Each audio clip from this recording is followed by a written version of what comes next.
بجد؟ قابلت عفريت في حياتي. هو الجن ممكن يعور حد ويدخله المستشفى؟ قالوا لي ان هو عفريت بعد كده، لانه اتضربت في شارع غريب جدا، انا مش عارف، اتضربت في شاكوش حتى، بص عامل ازاي.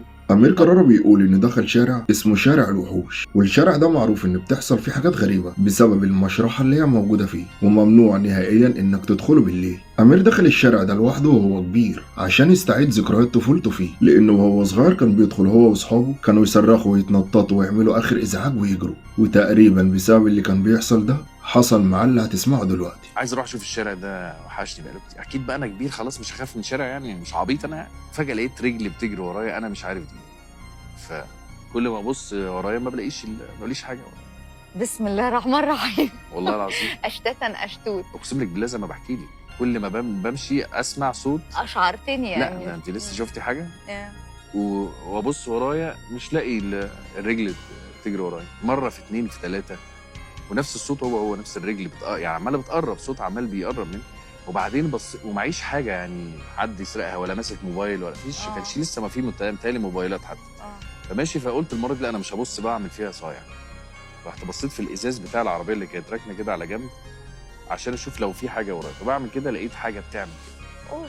والله العظيم من غير ايد، من غير حاجه بتترفع. لا في خيال، رافع حاجه نازل على دماغي من ورا، كان حاجه هتموتني يعني في دماغي من ورا، لولا ان انا بس شفت رحت عملت كده، راحت جايه في دماغي.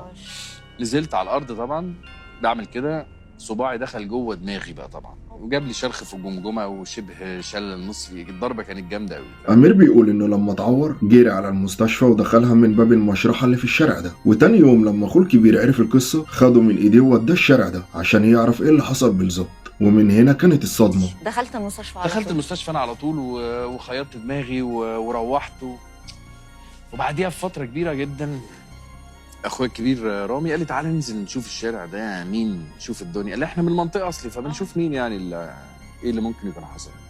فدخلنا مشينا في الشارع، فقال لي فين ضربت، قلت له في الحته دي، قلت له حتى دخلت من باب المستشفى بتبص ما لقيناش باب المستشفى.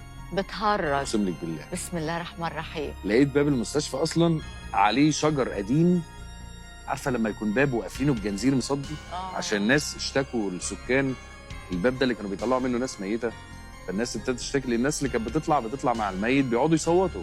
فالناس قالت لك لا مش هينفع، فراحوا له وعملوا الخروج من الباب الرئيسي. امال انت دخلت ازاي؟ قولي لي انت بقى دخلت ازاي؟ السؤال هنا بقى، هل اللي حصل مع أمير كرارة ده سببه اللي كان بيعمله هو وأصحابه زمان وهم صغيرين في الشارع ده ولا لأ؟